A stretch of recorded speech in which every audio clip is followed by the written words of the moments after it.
Post-independence after 1947, Assam and a few other states here did not start developing at the same pace as the rest of the country or the other states because certain things were not settled, whatever. These are hiccups in making of a new nation. This is not to blame anybody. At that time, with what they knew and what they could do, the means that they had, that's all they could do. And certain fundamentals didn't settle well, it took some time. So I think we've reached a point in the last 5–10 years' time that there'll be no looking back for Assam. But it's my wish that Assam doesn't become purely industrial. With the kind of natural beauty you have, I hope it'll be more tourism industry and maybe electronics and stuff like that, but not heavy industry. I have also spoken about that to the concerned authorities. I think it's also in their mind that they don't want to go for mining and big industries which will destroy the natural beauty and the resource that it is there. I think that is there in the federal government also, I have spoken about this there also. So, developing this part of the country as a… if we do the right things, it could be a massive attraction to the world, that a place like this and the kind of wildlife you have is the only place we have the rhinos in the country and also other wildlife, everything is here.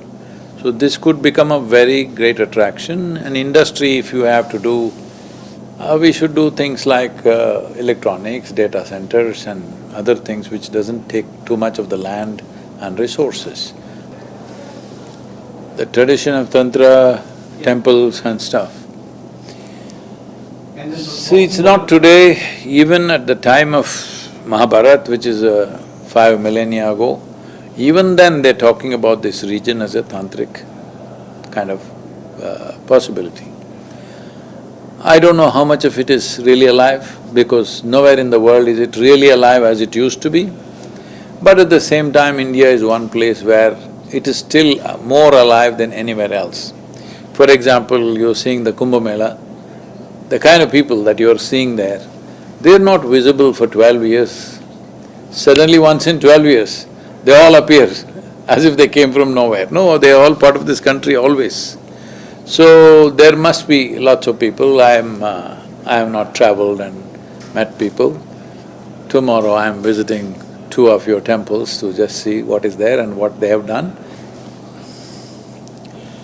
See, we are always thinking in terms of protecting life, preserving life. You cannot preserve life, you can only preserve the dead. Life has to be nurtured. If this is alive, well-fed, nurtured, on. You can't preserve this life, isn't it? You can preserve this body after it's dead. So, culture is a living phenomenon. You cannot preserve it, you have to nurture it.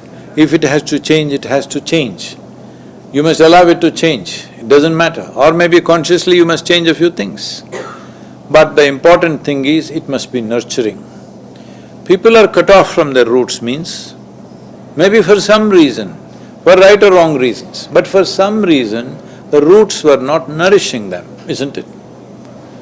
Somewhere, we have failed to do that connect. Because of that, people will start putting their roots elsewhere. They're in India, but they want to think and act like they're in America, because America has become the symbol of success. So it's very important, people seek success, you can't stop that, always. Whatever is successful, they will look up to it. Today in our minds it's become like this, success means United States of America. So people… see, you are also wearing blue denims. How to connect you to the roots? Blue denims are American workman's clothes. And because he's working, it tore here, it tore here, it tore here. So he couldn't replace it, he went around with torn clothes. Today they're buying new pants and tearing it up because they want to look like American, right? So, why? Because it symbolizes success. It's very important that Assam and Bharat as a whole should become a great economic success story. Then you will not hold something else as an ideal. Then you will want to be this Next time I would like to see you in the dhoti pant Not that you should not wear this, I'm not against this. My whole youth, I lived in blue denims, all right? But it should not become a must. It's all right to wear anything, but somewhere we must keep what is traditionally there, because it's not only about appearance, it is also a livelihood for so many artisans. And these are arts which are, nurtured over thousands of years. India is the only country in the world which has 123 distinct types of weaves. See, India has 17.3 or 17.4% of the world's population is in Bharat, but we have only 4% of the land mass. So in the 4% of the land mass, we are fitting in 17+ % of people. So naturally there's a huge pressure on the land. If you allow people tomorrow morning, they will destroy all the forests in Assam and everywhere and build houses because they need it.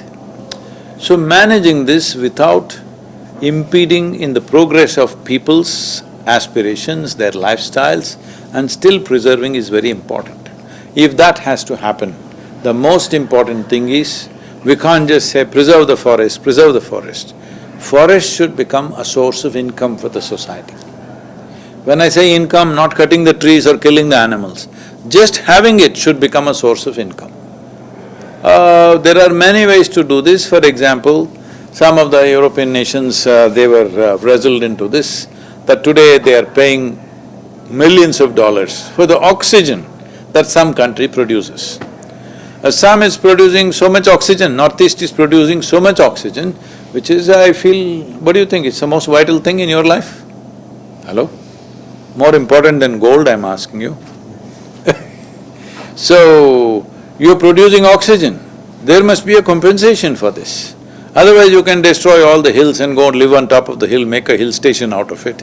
No, to preserve that there must be an incentive. This incentive could be international or within the nation or among the people. Incentives must be there, then only it'll be preserved, because the land and population equation in the country is badly skewed. If you want to preserve anything, it must economically yield something.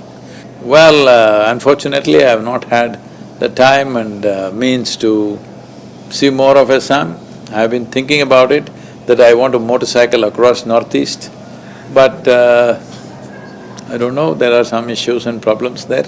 We will see in the next few months, maybe in the coming year, we may do that. Right now, I've just been from hotel room to conference halls and back and forth and back and forth. Well, Assamese people have been absolutely fantastic with me, but I would like to see much more of Assam.